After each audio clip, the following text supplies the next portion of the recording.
கூட்டு பொறுப்பையும் அந்த திருவிழாவும் இன்று இடம்பெறுந்த டிபிஎல்எம் எனக்கு எடுத்து காட்டியிருக்கிறது. அந்த அடிப்படையில் இப்படியான பிரமாண்டமான நிகழ்வுகளை சிறப்பிப்பதற்கு பக்கத்துணையாகவும் பொருளாதாரம் உதவி செய்வர்களும் ஒருங்கிணைப்பவர்களுக்கும் முதலில் நன்றி சொல்ல வேண்டும். ஏனால் ஊரில் இருக்கிற ஒருங்கிணைப்பு கூட்டு பொறுப்பு தான் என்ன சிறிய நிகழ்வாக இருந்தாலும் வெற்றியளிப்பதற்கு இந்தியாவை உண்டாக இருக்கிறது. அந்த அடிப்படையில் இந்த சிறப்பான ஏற்பாடுகள் செய்து கொண்டிருக்கிற அனைவருக்கு நன்றி கூறிக்கொண்டு டொல்பியின் கழக உறுப்பினர்கள் என்னோடு பேசினார்கள். அவர்கள் எதிர்பார்க்கிற விஷயம் இரண்டு தான். தங்களுக்கான ஒரு மைதானம் அதை நாங்கள் பெற்று தருவதாக இந்த வேலையில் ஆரம்பித்திருக்கிறோம். இப்படியான இடங்களை எல்லாம் அபிவிருத்தி செய்து எதிர்கால சந்தையினருக்கு ஆர்வமாக அமர்ந்து எங்கள் முன்னால் அமர்ந்திருக்கிற சிலர்களுக்கு கையளிக்க வேண்டிய பொறுப்பு எமக்கும் உங்களுக்கும் இருக்கிறது. இதை நாங்கள் கட்டாயம் செய்ய வேண்டும். நான் இதற்கு முன்னிடம் வீதி அபிவிருத்தி சம்பந்தமான கூட்டத்தில் பேசினேன்.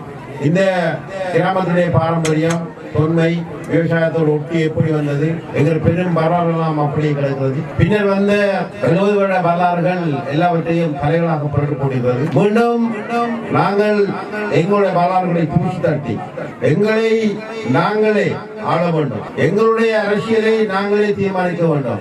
எங்களுடைய கழகங்களை நாங்களே புதுப்பித்துக் கொள்ள வேண்டும். எங்களுடைய கிராமிய பாரம்பரியங்கள் கிராமிய வணக்க முறைகள் எல்லாவற்றையும் நாங்கள் விட்டுக் கொடுக்காமல் அடுத்த சந்ததிக்கு கடத்த வேண்டும் என்கிற தீர்மானத்தை நாங்கள் உறுதியாக இருக்க வேண்டும். இந்த மாநில தீர்மானம் நாங்கள் எடுக்க வேண்டுமானால் அந்த தலைவிதியை தீர்மானிக்கிற சக்தியாக எங்களுடைய குழந்தைகள் எங்களுடைய பிள்ளைகள் தலைவர்களாக மாற வேண்டும். அதற்கான ஒரு இயக்கமாட்டான் தமிழக விடுதலை கட்சி வளர்ந்து வருகிறது. வளர்த்தெடுக்கிறோம். இதை இன்னமும் வளர்க்க வேண்டிய பொறுப்பு உங்களுக்கும் இருக்கிறது. அதுபோன்று எங்களுடைய மாவட்டத்துடைய மிகப்பெரிய பிரச்சனைகளாக மாறிக்கொண்டிருக்கிற விடயம் வேலை வாய்ப்பு.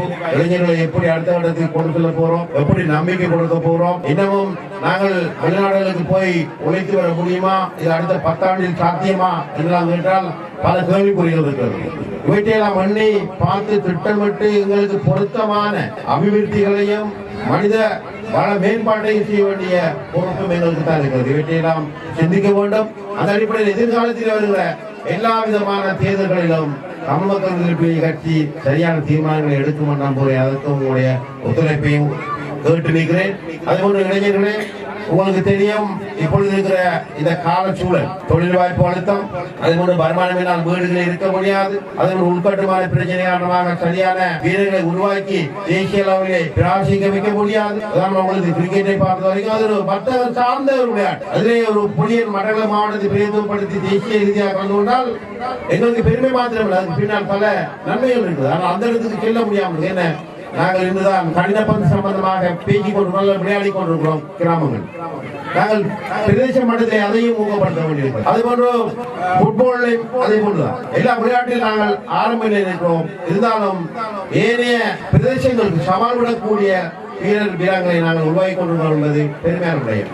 ஆகையால் இவற்றையெல்லாம் திட்டமிட்டு தேசிய மாகாண மட்ட வீரர்களை உருவாக்கி பெருமை மிக்க ஒரு மாவட்டமாக ஆக்குவதற்கும் டொல்பின் போன்ற கழகங்கள் முழுதானமாக உழைக்க வேண்டும் என்று கேட்டுக்கொள்வதோடு உண்மையிலேயே உங்களுடைய கழகம் எம்மை நம்பி காலடி எடுத்து வைத்திருப்பது காரணத்தினால் நிச்சயமாக நான் இன்று பார்வையிட்ட மைதானத்தை இதே போன்று நாங்கள் சிக்கல் இல்லாமல் தற்காலிகமாக லைட்டுகளை பொருத்தாத நிரந்தரமான மின்சாரங்களை பொருத்தி ஒரு அழகான மைதானத்திலே மீண்டும் ஒரு விளையாட்டிலே என்னையும் அழைத்து நீங்கள் விளையாடக்கூடிய வாய்ப்பை நீங்களும் நாங்களும் இறைவனும் உருவாக்க வேண்டும் என கேட்டு நன்றி விடைபெற்றுக் கொள்கிறேன். நன்றி.